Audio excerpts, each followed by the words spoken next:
voz de los protagonistas. Contacto telefónico.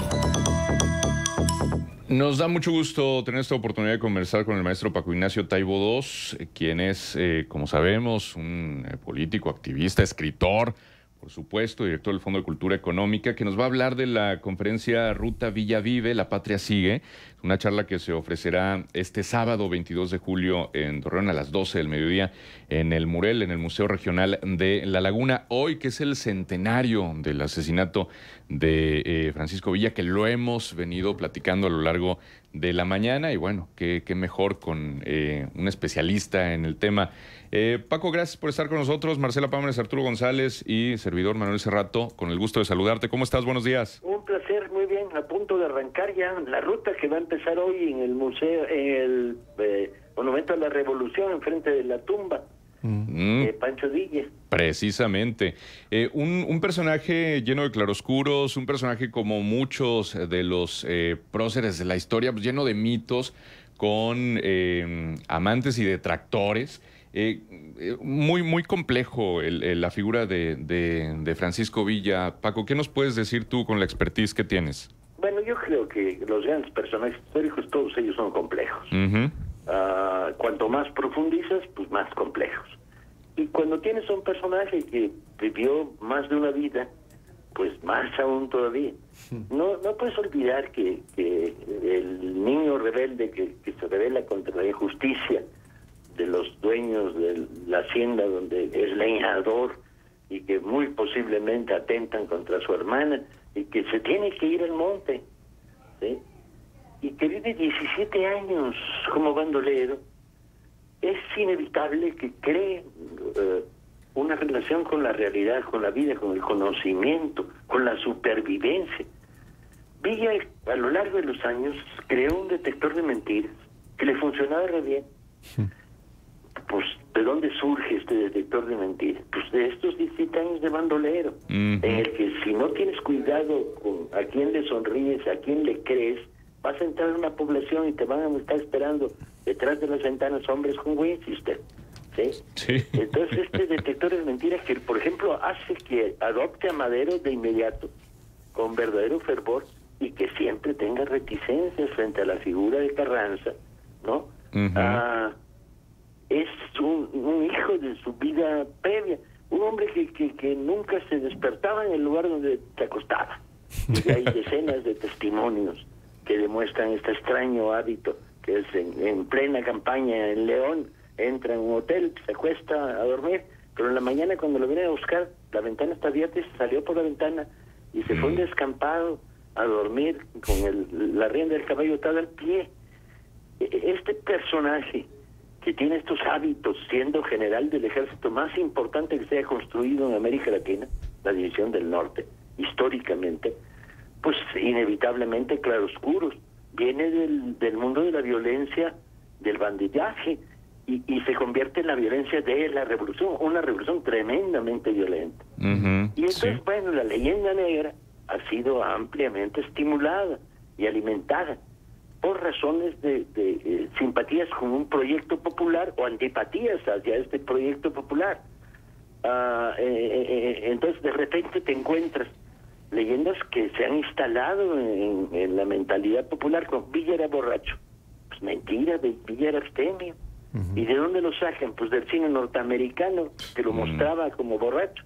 Pero el día en que se entrevista con Zapata en Xochimilco, Zapata insiste en que se toma un tequila y Villa niega. Y la tercera, por cortesía, le da un trago y se pone a toser durante la primera parte de la entrevista. Sí, así es.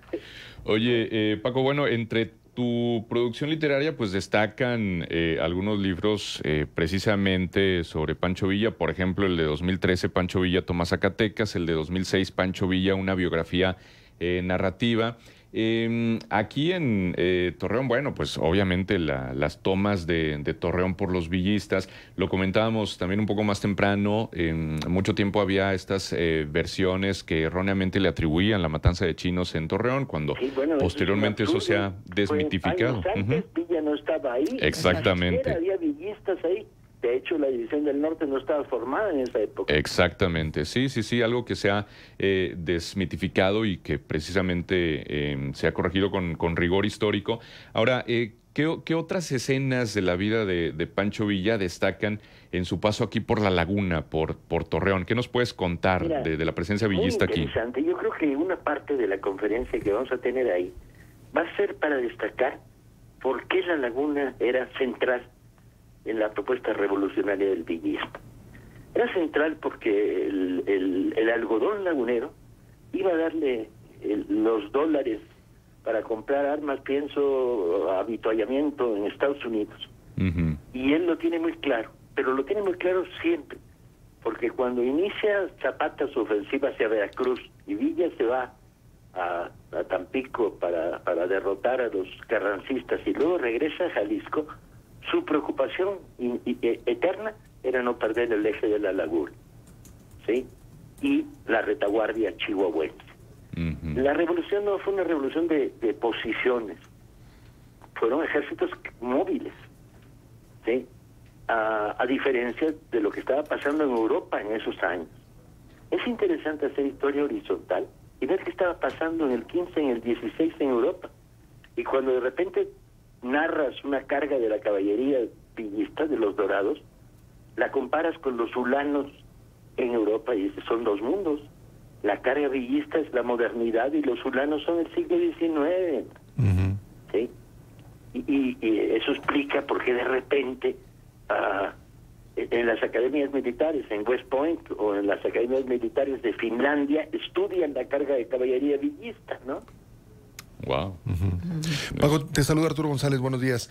Quiero preguntarte sobre esta fascinación que ha tenido la figura de Francisco Villa a lo largo de la historia, que ha sido nombrado, se ha escrito mucho sobre él, se ha presentado en el cine, se ha construido alrededor de él un personaje que a veces tiene poco que ver con la realidad, ¿no? Pero más allá de eso, llega al centenario, estamos 100 años después de su asesinato. ¿Qué nos dice el personaje de Francisco Villa a un México como en el que hoy vivimos y también a un mundo como en el que hoy vivimos? Fíjate que cuando diseñamos esta gira como parte del homenaje nacional, recorrer 7 ciudades en la Ruta del Norte, muy villistas, Pedro Salmerón, Chuy Vargas y yo, que tenemos detrás un montón de libros muy serios sobre el villismo, series documentales, películas, series de larga duración firmadas sobre el terreno, etcétera, etcétera. Yo traía en la cabeza una frase que no tiene nada que ver, porque así somos los escritores de raritos, que era una canción donde Quilapayún decía, desde el hondo bajo fondo donde el barro se subleva. Y era el mejor retrato que he encontrado de Villa. Sí. El Villa que yo conocí, y que estudié minuciosamente y deshice en tuertos y precisé historias, es eso. Es el hombre que sale del hondo bajo fondo donde el barro se subleva. Es la rebelión que da sentido y origen a la Revolución Mexicana en la vertiente norteña. La vertiente del sur son las comunidades y el respeto absoluto de Zapata por las propiedades originales de las comunidades. Pero el norte es eso.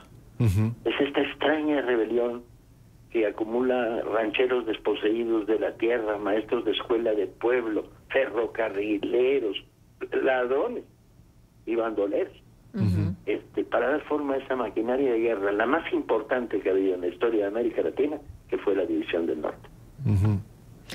Paco Ignacio, haciendo un poco, Marcela Pama les saluda con muchísimo gusto, haciendo un poco referencia a este título que nos pusieron hace muchos años de los bárbaros del norte, ¿no? En el norte nos comportamos de manera muy diferente. Los bárbaros estaban en el Porfiriato y en Palacio todos, no les hagas caso. Muy bien. Bueno, y yo quiero preguntar, ¿por qué la profanación de la tumba de Villa? ¿Por qué la cabeza y el cuerpo? Vamos a tener que dedicar otro día de la gira a contar en Parral el asesinato y la profanación de la tumba por el general Durazo. Ajá, bueno, es otra de las historias que vamos a tener que contar. Así como en La Laguna, yo quiero poner el acento en la batalla de Torreón. Es la batalla más importante de toda la Revolución Mexicana. Claro, pero además es una batalla que fue, y esta es la parte que me voy a divertir mucho en Torreón, contando cómo los periódicos del DF, el Universal, el Excelsior, etcétera, mentían. Y dijeron, Villa derrotado en Torreón 3 veces en una semana. Claro. Wow. Ajá. Ahora, Entonces, la toma de Torreón también ensalzó a Felipe Ángeles, que por cierto hoy honrado en el aeropuerto de la Ciudad de México, en el nuevo, en el AIFA, ¿no? Exacto, porque alrededor de Villa hay otros grandes personajes que a lo mejor no han tenido su lugar en la historia como deberían de tenerlo. Sí, yo creo que es justo. Y respecto a lo de la profanación de la tumba, hay como 4, 5, 6 hipótesis. Vamos a contarlas todas y vamos a dejar la más fundamentada, que es el general Durazo, por una u otra o una tercera razón, en Parral decide saquear la tumba de Villa y cortarle la cabeza. La clave no es en el saqueo de la tumba, sino en la cortada de la cabeza, que desaparece. Otra de las cuestiones que hay que analizar es la relación de Villa con los Estados Unidos y la mirada que tenía Estados Unidos hacia Francisco Villa.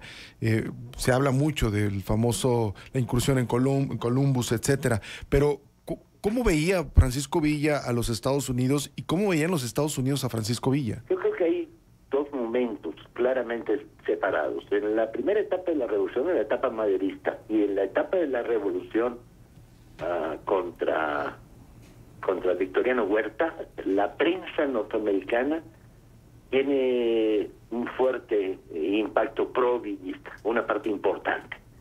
Y eso es porque la frontera estaba abierta. Llegar hasta Zapata era casi imposible, pero cruzar Ciudad Juárez caminando para hablar con Villa ni siquiera había aduana. Claro. Entonces este contacto, yo registro varios periodistas importantes que escribieron sobre Villa, desde luego el más interesante, John Reed, pero no el único, le dio a Villa un prestigio en Estados Unidos y un momento determinado, la idea de reconocer a Villa como caudillo de la revolución estaba más cercana que la de reconocer a Carranza. Cuando después de las derrotas del Bajío y de la campaña de Sonora, Villa se repliega y deshace la división del norte en Chihuahua, los Estados Unidos cometen lo que para Villa es una traición, y Villa no perdonaba la traición. Y reconocen a Carranza. Antes de esto actúan contra el ejército villista apoyando los reductos sonorenses del carrancismo y el obregonismo, y entonces Villa se siente traicionado. Y esto significa una de las razones, aunque no la única, porque Villa siempre pensaba en 3 niveles del ataque a Columbus. Al fin y al cabo, esa acción de la División del Norte, de los restos de la División del Norte, es la única vez que los Estados Unidos han sido invadidos por un país latinoamericano. Todas las demás fue al revés. Todas las siguientes durante años serían al revés. Paco, hay un edificio bellísimo en Chihuahua, que a mí me encanta, la Quinta Gameros, que lo construyó el arquitecto Manuel Gameros durante el Porfiriato, y Francisco Villa lo interviene. Incluso fue residencia de Venustiano Carranza como jefe del ejército constitucionalista, y ahí ocurrió un encuentro entre Villa y Carranza que terminó pues con la ruptura de ambos personajes. ¿Qué nos puedes platicar de esta etapa y de este edificio en particular? Es bastante previo a la ruptura. Todavía sí. A las 3 divisiones, la de Occidente sonorense con Carranza detrás, la división de Oriente de Pablo González y la división del Norte con Villa al mando, avanzaban hacia la capital, mientras el zapatismo hacía lo mismo desde el sur.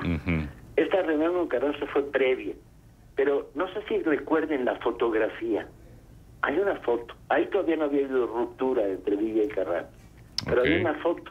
Y esta foto es maravillosa porque están juntos en la foto, pero cada uno mira para otro lado. Sí.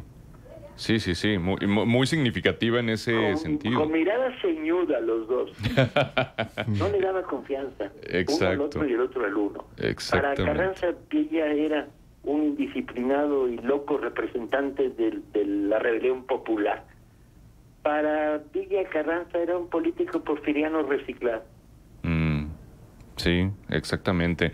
Ahora también, Paco, parte del mito de Pancho Villa es las mujeres de Pancho Villa, ¿no? Y cuántos hijos habría tenido. No es mito, es de realidad. Bueno, sí, exacto. Pero, bueno, en cuanto a la cantidad, ¿qué tanto es mito y qué tanto es realidad? Yo contabilicé 20 matrimonios. Ok.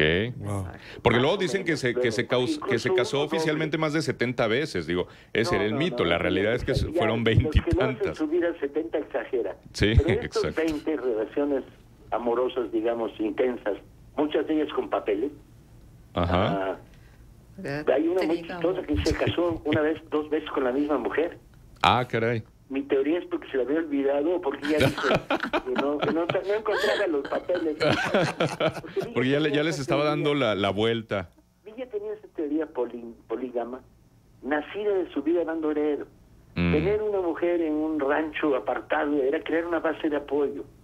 Era tener compadres, era tener al hermano que lo apoyaba y que le compraba las vacas, que robaba, ¿verdad? Entonces su vida de bandolero la constituyó un continuo de relaciones amorosas. Y luego su vida revolucionaria, pues porque otra vez a ello.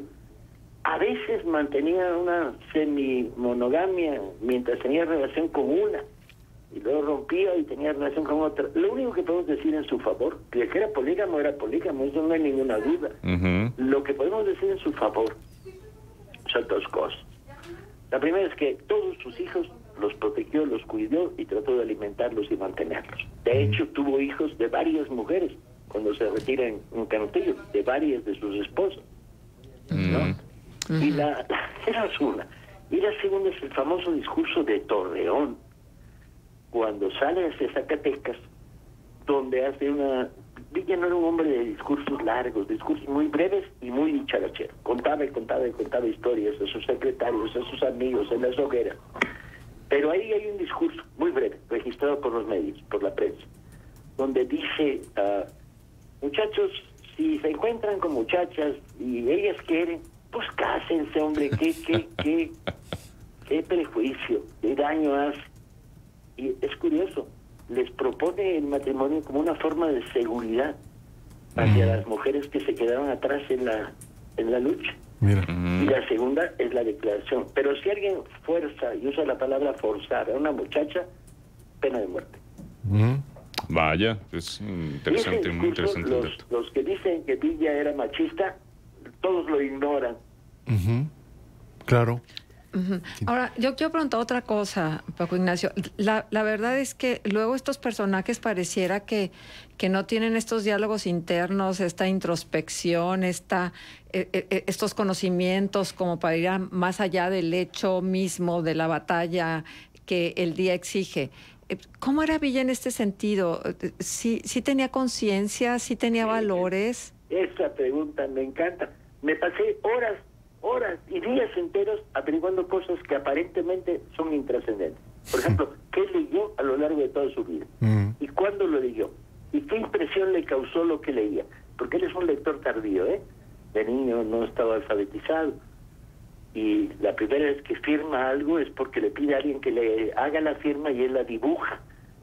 ¿Sí? O sea, aprende a firmar dibujando una firma, no escribiendo una firma. Y entonces le estoy siguiendo sus lecturas. Y te da una idea muy sorprendente. O las anécdotas del encorto. Cuando Villa, después del triunfo maderista, visita la Ciudad de México, se va a Teotihuacán con Luz Corral. Y hay constancia de un diálogo verdaderamente maravilloso en Teotihuacán. Villa pregunta, oye, estas pirámides son impresionantes. ¿Dónde están los indios que las hicieron? Y Lucita dice, no sé, y pregunta. Y dice, no, ya se fueron. ¿Sí? Y Villa responde, eso me parecía, porque los que hay por aquí se ven muy huevones para haber construido estas pirámides. Fíjate que uno de los temas que me preocupó es dónde está Villa frente al indigenismo y las comunidades primitivas. Y Villa desde el norte solo tiene contacto permanente y sólido con tarahumaras, que no es un contacto estrecho, nunca lo será, porque es una zona más de influencia orozquista, y con yaquis. Pero con los yaquis es una parte del ejército yaqui y no discute los temas de las reivindicaciones de los yaquis en Sonora. que el genocidio que había pasado en una época porfiriana, no tiene constancia. Y el sur no lo conoce, no conecta con el mundo indígena. A diferencia de Zapata, que vive en el mundo indígena. Muy bien. Vive en el mundo náhuatl de las comunidades y de los documentos que demuestran la propiedad de las comunidades, ¿no?, contra los latifundistas ladrones. Muy bien, pues muy interesante todo y seguramente quienes nos escuchan se quedaron con ganas de muchísimo más, nosotros también, por supuesto. Entonces vayan el sábado 22 de julio a las 12 del mediodía en el Museo Regional de La Laguna, al interior del Bosque Venustiano Carranza, para escuchar la conferencia Ruta Villa Vive, la patria sigue. Pues Paco, ha sido un gusto conversar contigo, te mandamos un abrazo. Igualmente, un placer, por ahí nos veremos. Por Gracias, supuesto, hasta luego. Es el escritor Paco Ignacio Taibo II, director del Fondo de Cultura Económica, sobre este asunto, en el marco del centenario del asesinato de Pancho Villa, que habrá un evento al mediodía en San Juan del Río Durango, de donde era originario, y en La Coyotada, con la presencia del presidente Andrés Manuel López Obrador.